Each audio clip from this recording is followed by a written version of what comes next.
अस्सलाम वालेकुम, क्या हाल है दोस्तों। उम्मीद है सब खैरियत से होंगे। तो आज की वीडियो दोस्तों जापान पे कुछ अच्छी न्यूज़ आ रही हैं जापान की तरफ से, तो सोचा आप लोगों के साथ शेयर की जाए, ख़ासकर उन लोगों के लिए जो कि जापान में बैठे हुए हैं और अपने कंट्रीज़ में जाना चाह रहे थे।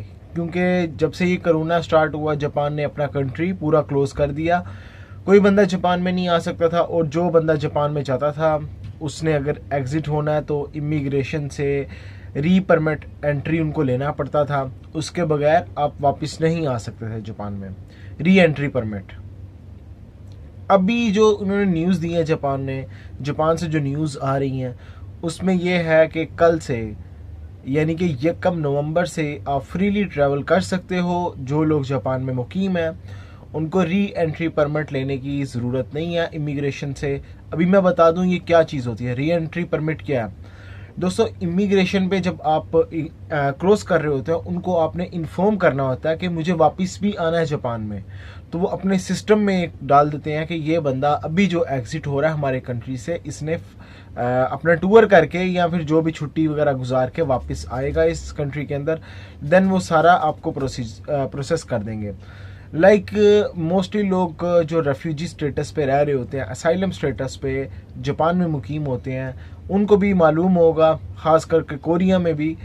जब आपने कोरिया से एग्ज़िट होना होता है, अगर असाइलम या रेफ्यूजी स्टेटस पे रहते हो तो आपको री एंट्री परमिट लेना पड़ता है। एक इमिग्रेशन को इन्फॉर्म करना पड़ता है कि मैं वापस आऊँगा, देन आपको एंट्री मिलेगी नेक्स्ट टाइम। अगर आप उनको इन्फॉर्म नहीं करते हो इमिग्रेशन को और नेक्स्ट टाइम आते हो तो वो आपको एंट्री नहीं देते हैं।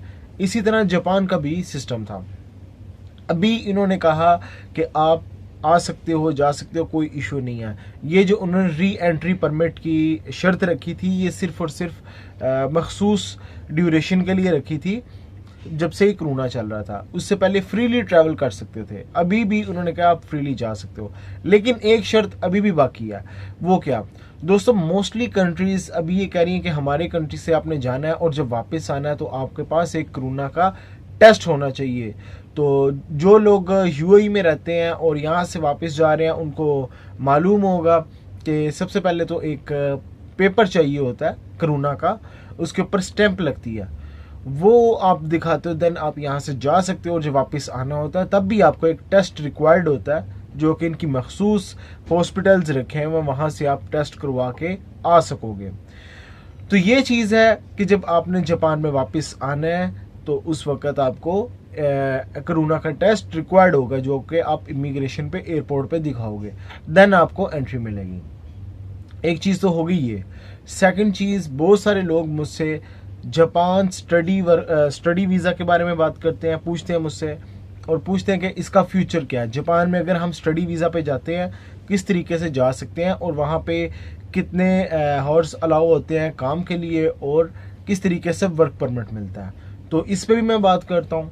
दोस्तों दुनिया में किसी भी कंट्री में आप चले जाएं, मोस्टली 22 आवर्स अलाउ होते हैं वीकली काम के लिए। अगर आप स्टडी वीज़ा पे गए हो, ख़ास करके यूरोप में चले जाओ, अमेरिका, कनाडा, ऑस्ट्रेलिया में जाते हो, 18 से 20 घंटे अलाउ होते हैं। लेकिन जापान दुनिया का एक वाहिद ऐसा कंट्री है जो कि 28 घंटे अलाउ करता है अपने स्टूडेंट्स को। अगर आप स्टडी वीज़ा पे वहाँ पे चले जाते हो, कहता है 28 घंटे आप वीकली काम कर सकते हो। और इसका जो प्रोसेस होता है दोस्तों ये भी बहुत आसान होता है। मोस्टली अगर आपने देखा कि ऑस्ट्रेलिया जाना है, यूके जाना है, कनाडा जाना है, अमेरिका जाना है, तो आपको फंड्स बहुत ज़्यादा चाहिए होते हैं। बैंक स्टेटमेंट की सूरत में आप शो करवाते हो उन्हें फंड्स के, मेरे पास 40 लाख या 50 लाख हैं या 30 जो है ना कम से कम चाहिए होता है। यानी कि यूके का अगर आपने करना 30 लाख से स्टार्ट हो जाता है काम, और कनाडा और ऑस्ट्रेलिया के लिए 40 से 50 लाख स्टेटमेंट चाहिए होती है। उसके बगैर आप ट्रैवल नहीं कर सकते, यानी कि वीज़ा रिफ्यूज़ हो जाता है। मैं बात करता हूँ जापान की। जापान में 18 से 20 लाख रुपया भी आपकी बैंक स्टेटमेंट है तो इनफ है, चल जाएगी। आप वहाँ पे दो सूरतों में जाते हो। नंबर एक, आप लैंग्वेज कोर्स में एडमिशन लेते हो। लैंग्वेज कोर्स में जो आप एडमिशन लेते हो उसके लिए भी आपको पाकिस्तान से पहले लैंग्वेज सीखनी पड़ती है कुछ।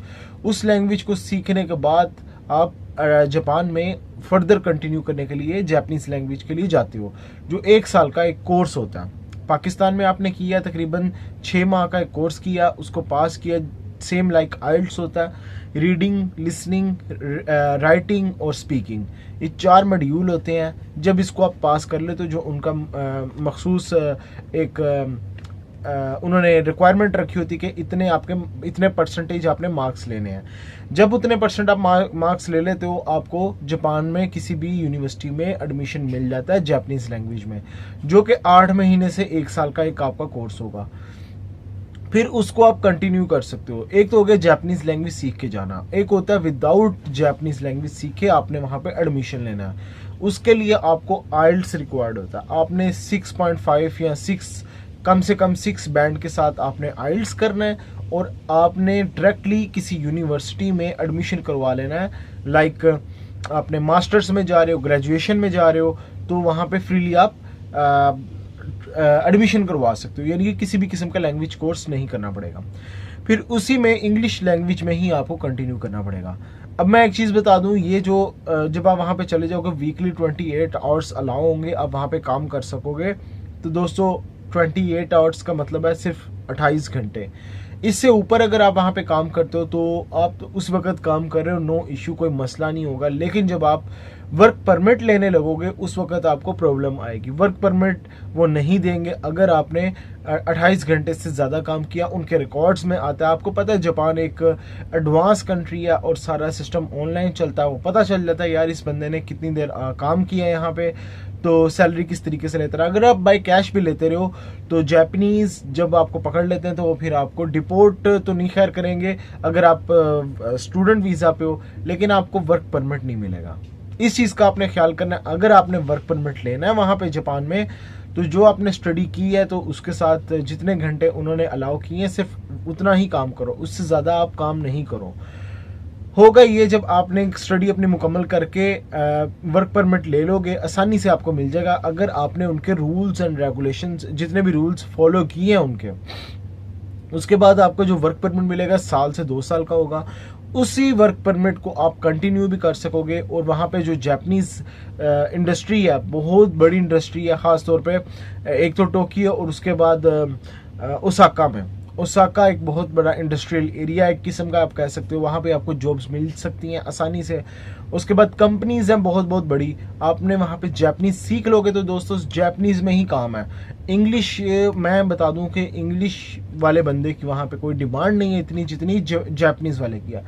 चाहे आपने स्टडी कम की है या आपने स्टडी की नहीं, जस्ट आपको जापानीज लैंग्वेज आती है तो आपको अच्छी कंपनीज भी हायर कर लेती हैं। ये अपने जहन में रखें। और पाकिस्तान से जिन्होंने जापान जाना है मैं उनको यही रिकमेंड करूंगा कि अभी से वो जापानीज लैंग्वेज सीख लें, बहुत ज़्यादा फ़ायदा होगा। तो इंशाल्लाह दोस्तों नेक्स्ट वीडियो में मिलूंगा नए टॉपिक के साथ। अपना ख्याल रखें। Take care. अल्लाह।